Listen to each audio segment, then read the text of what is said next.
The killers are back to chase you. Kinda your fault for keep coming back to that scary house though, in one versus many game, Terrorscape 2. And today we'll be teaching you how to play Terrorscape 2, game designed by Jeffrey CCH and published by IceMakes. And check out the link to the project page in the video description below. And hi everyone, it's Stella. And Tarrant, welcome to Meeple University. And hey, if you enjoyed this video after watching, like, subscribe and comments, you know what to do. Right, now let's get to the classroom. This dice tower and screen separates the two sides playing against each other in Terrorscape 2. On one side, 3 survivors, running around the map, trying to hide for safety, and searching for keys or other useful items which they can use to make their escape. On the other side, the killer, who roams around in the open, listening for noise, aiming to locate, uncover and kill one of the survivors. It's a quick-moving game of hidden movement cat and mouse to see whether all the survivors can get out alive. Terrorscape 2 builds on its predecessor, Terrorscape, adding some new maps, survivors and killers, as well as 2 new ways to survive. Killers and survivors from the 2 games are cross-compatible with each other. Just note that if you use a map from Terrorscape 2, you'll also need to use Terrorscape 2's modified rules. To set up, assemble the 3-dimensional screen and dice tower piece, placing it in the centre of the play. Then insert the 2 halves of the game board into the guide slots either side. Place these 2 smaller pieces at the fronts of their relevant sides. Throughout play, this screen is going to block visibility between the actions on the killer's side of the table and on the survivor's side. Although due to its size, I may often remove it from the table during this explanation. For quick visibility, I'm going to use the blue background for the survivor's side and the black background for the killer's. Choose one player to play as the killer, and all others will play as survivors. There will always be 3 survivor characters in play regardless of the player count, so some survivor players may need to double up. For each survivor, take the information and inventory boards, and the mini with its matching coloured base ring, all starting in the location showing the main exit. Shuffle and place the decks of matching items, the weapons, medical, discovery and keys. In the specific case of the keys, find the 1 card with the visible key on the back, shuffle the rest and place them on top. As such, you'll always know that this deck's final card is a key. There are also backpack items, and if your survivor has a starting item, it will come from that deck. Keep other backpacks to the side. Any effect telling you to gain a specific item will come from this deck. Place the 5 silver repair tokens near the radio station, the 6 blue repair tokens near the vehicle, the defense dice on their slots, and the various other survivor tokens in the token tray. The killer chooses a killer character and takes the deck of cards depicting that killer, returning any others to the box. Check that the deck contains exactly these cards. There's generally 1 or more unlockable cards, which begin here. Draw a starting hand of 2 cards. You begin at level 1 and with strength as shown here, marking both of those on the level board which sits in public view. There will be 2 copies of your mini. Place 1 in your starting location at the hidden exit, and give the other to the survivor team, who also places it at the hidden exit on their side of the board. In general terms, the survivors know where the killer is, but the same is not true in reverse. What the killer does get is some deduction aids. Take one of these tokens for each of the survivors. You can use these to mark where you think the survivors might be. Take these other general deduction tokens, 2 repair progress tokens. As the survivors show signs of taking repair actions, you can use these to keep track of how many times you think they've taken the actions. And place the help card for each survivor in play. This reminds you what those survivors' special powers are. Like the survivors, also keep a tray of other helpful pieces. Atop the central divider, place each survivor's health token, beginning flipped over to its unwounded side. In full view of all players, this is where you'll track the survivor's health and fear. Place them left to right in the same order as the survivor boards, so that the killer knows which player is playing which survivor. You're now ready to play. Terrorscape 2 is played in turns. First, the survivors will take a collective turn, in which each of the 3 survivors acts. Then the killer takes a turn, and back and forward until a win condition is reached. The survivors have 4 different ways to win. They can fully repair the radio, call the chopper, and wait for rescue. They can fully repair and refuel the vehicle and drive it to safety.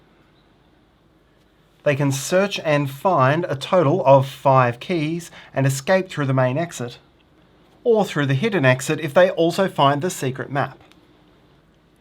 Or they can spy on the killer to learn its weakness and then corner it for a final showdown combat. The killer wins by killing any one survivor, which means they must find them, attack them, and deal them a total of 2 wounds. For the survivor players, Terrorscape is a game of hidden movement and actions. They'll be communicating and cooperating fully among themselves, and the killer will not know what actions they're taking. However, survivor actions may leave behind some clues, usually in the form of noise. And it's these clues which will give the killer player the means they need to hunt down the survivors and attack them. The killer, on the other hand, has almost no secrecy, always announcing their actions, and so they will use things like blockades and fear to turn the tables in their favour. The killer will also make best use of their deck of action cards and will level up to become more difficult as the game goes on. I'll now take you through the survivor's turn. First, clear the board of any noise that you made in the previous turn. Or if you want, you can leave it face down to remind yourself where you made noise last turn as you strategize. Next, take actions. Each of the 3 survivors must take exactly 1 main action, chosen among these 6 options. They may optionally exchange item cards between survivors in the same location, and they may take any number of extra actions, which is anything shown on an item or a character board with this yellow extra action text. Among all 3 survivors, these main and extra actions may be taken in any order. If an action derives from an item card, then you keep that card only if it shows this infinite icon. Otherwise, it's a single-use card and is discarded after use. If the action states that you make noise, place a noise marker in the location, unless there's one already there. Thematically, this is noise that's going to alert the killer, and so if you take more noisy actions in a location that already has noise, you do not require a second token. However, don't announce this noise to the killer player yet. This is all still done in secret. Once actions are done, you'll go to Discovery. Secretly choose one of the 3 survivors who stumbles upon some sort of useful item. Draw 2 cards from the Discovery deck showing the magnifying glass.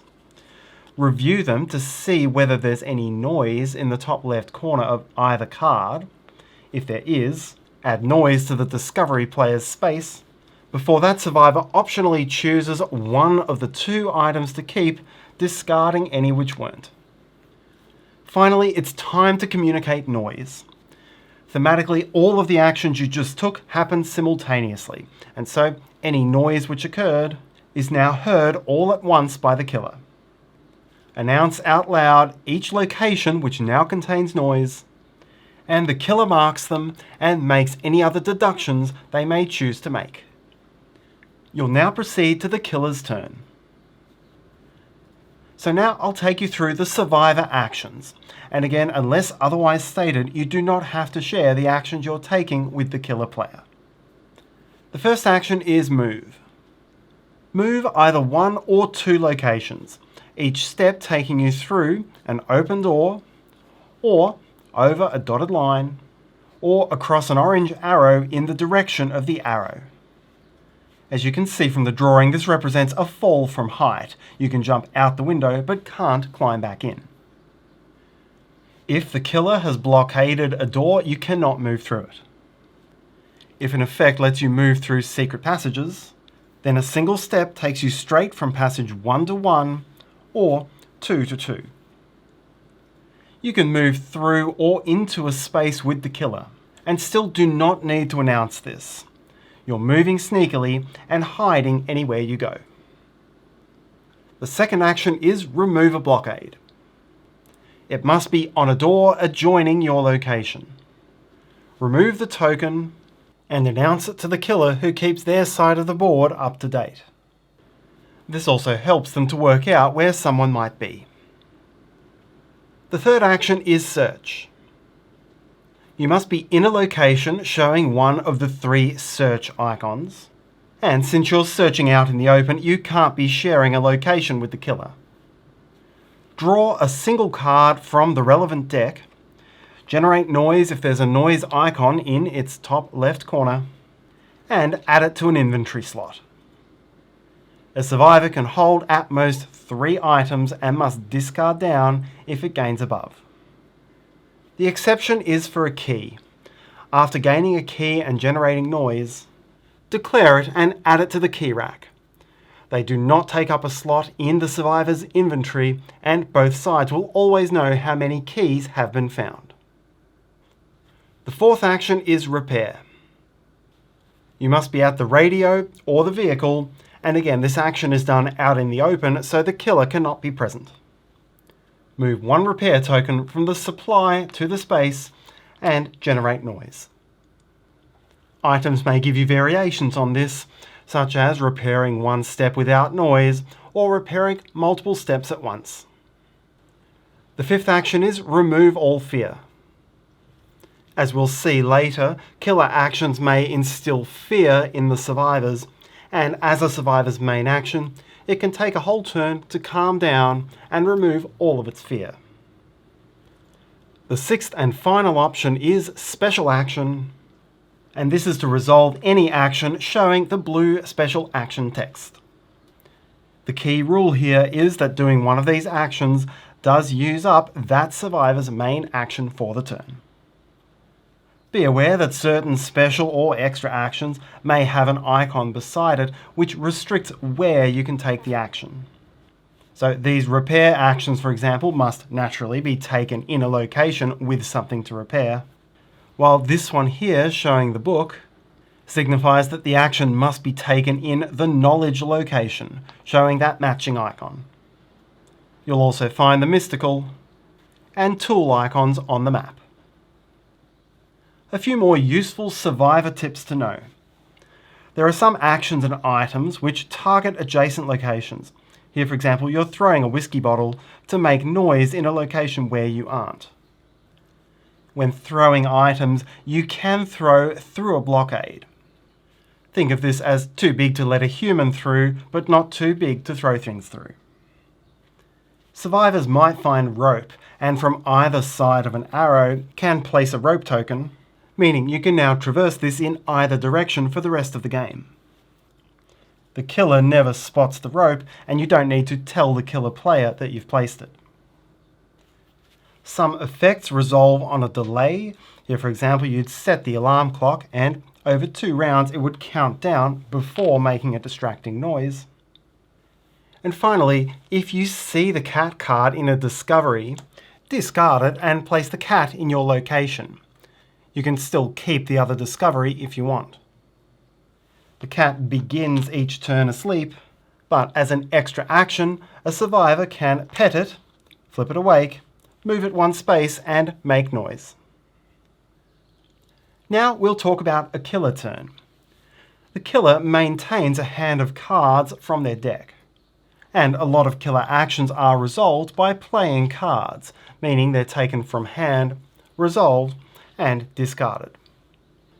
Some more powerful cards have an additional cost. Here, for example, to play this card, I would have to discard it for its effect, as well as any one other card whose effect is ignored.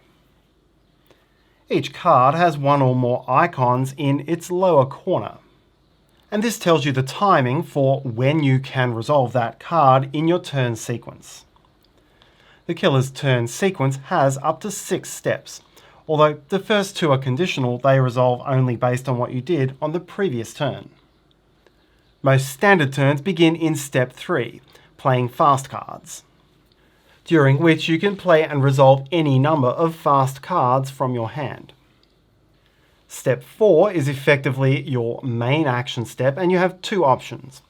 You can either play a card with this blue up arrow in the bottom right corner, resolving that for its effect, or perform 2 standard actions, which are move or search in any combination.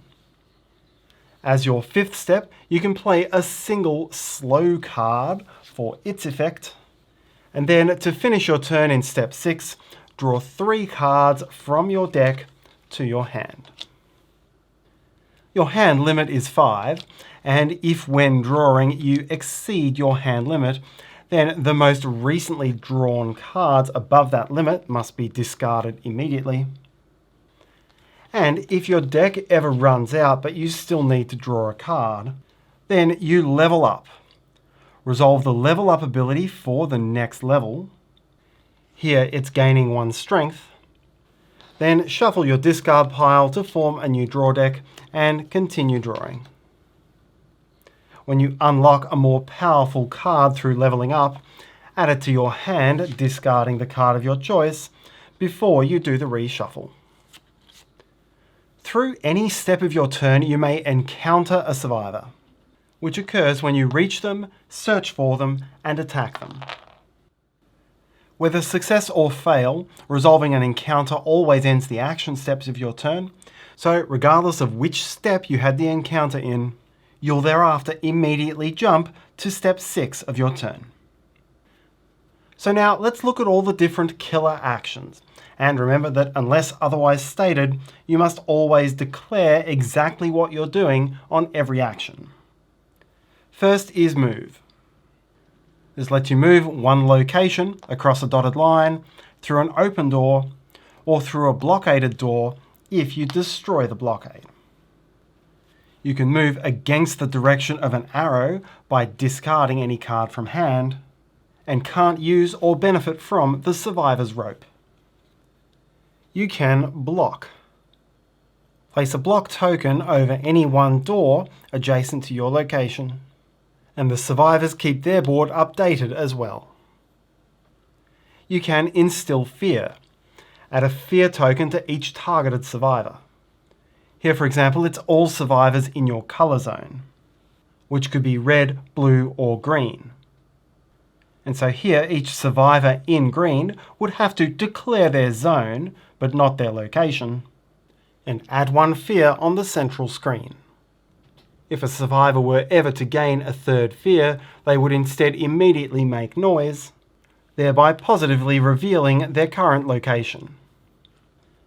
The killer can sense to ask for information about where survivors might be. Here, for example, you're sensing a colour zone. And so you'd pick any one of the 3 colour zones, and each survivor must truthfully tell you whether they're somewhere in that zone or not. There are actions with delay. Here, for example, recharge would let me retrieve a card from the discard pile and then do a delayed move. That means I wouldn't move now. I'd mark the killer with the recharge token, and then be forced to take its move during the delay step, that's step 2, of my next turn. Delaying does declare your intention for all players a turn ahead of time, but lets you cram a lot more actions into a single turn. The killer can use stealth, which is one of their few opportunities to be sneaky. Announce that you're going into stealth mode. You mark this with a stealth marker on your board, and the survivors mark your current location with a stealth marker on their board, but move your mini to the stealth space. You can now move up to the movement range shown, without telling the survivors where you've moved. Your location remains a secret until step 1 of your next turn, when you reappear, resolve the reappear effect on the card if there is one, in this case there isn't, and then immediately get a free search. And search is the last action, and this is the one which triggers encounters. When you search, whether it's from stealth or as a standard action, you take a good look in all the hiding places to see whether there's any survivors in your location. If no survivors are present, the search is over. But otherwise, you've found survivors, they must truthfully reveal their presence there, and it's time to attack. First, the killer may play one attack card from hand to impact this attack. Second, if multiple survivors are present, the survivor players choose who's going to step forward to be the victim of this attack. Third, the defending survivor may choose one weapon for the attack. Let's suppose here that this card wasn't played, and Quinto chooses the stun gun. Step 4 is the defender rolls dice. 4 dice -1 per fear that survivor currently has. Drop them through the dice tower and add up the values rolled plus anything on weapons that were used and compare it with the killer's strength. If the defense is lower, so here it's 3 versus 5, then the killer strikes.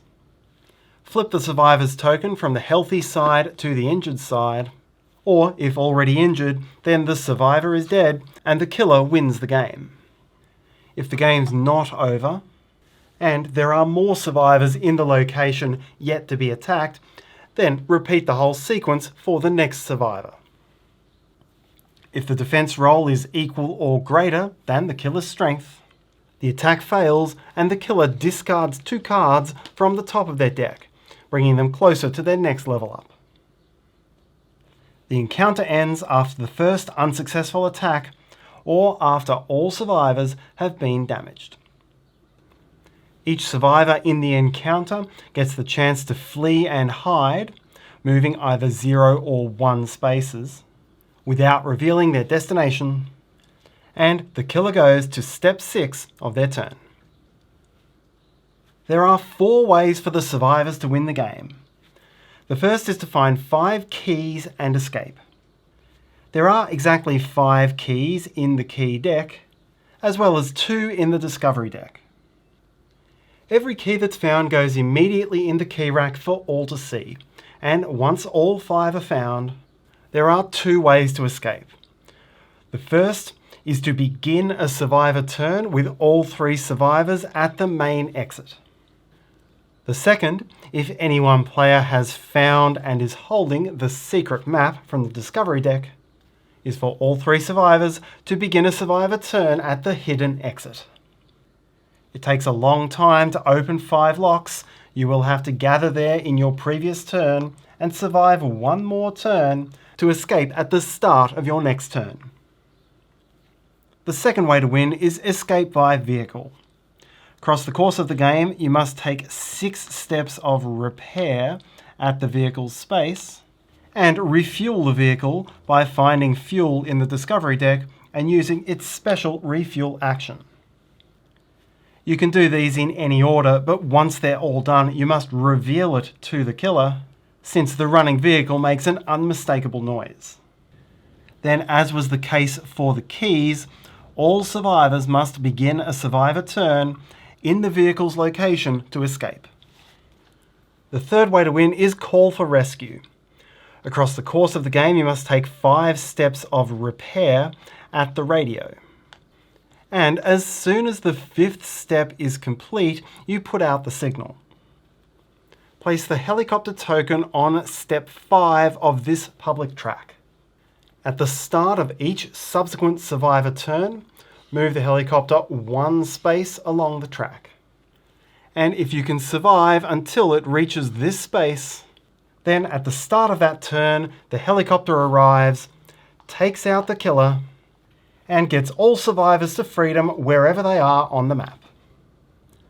Finally, and most dangerous of all, the survivors can try to take out the killer. This is called the final showdown, and do be warned, these rules are still in development. Check your rulebook for the final rules. The first step of doing this is finding binoculars to identify the killer's weakness, and from within one range of the killer, you may declare this action. Draw one of these weakness cards. And do note, this is prototype, the icons will be less visible in the final version. The survivor team looks at the right-hand side through the blue lens and identifies which icon can be seen twice. That icon is the killer's weakness. Then the killer looks at the left-hand side through the red lens and will see the letter R, G, or B. The killer will have a natural advantage in the corresponding coloured zone. The survivors can initiate final showdown on their turn if they are all in the same space as the killer. The killer's defense in the showdown will be 20 or 30 in its favoured zone. In this example, we were in blue, so the killer's defense is 20.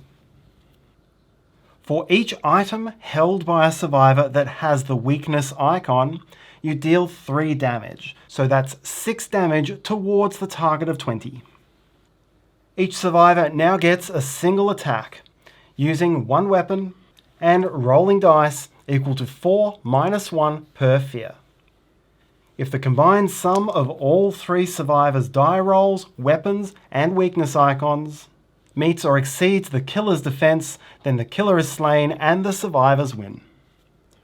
But if the one chance at the final showdown fails, or any single survivor is killed in play, then the killer is the winner. Thanks for watching! We use a prototype version of the game, so things are not final. And if you like this video, maybe you'd like to watch this next one. Have a great day. Bye!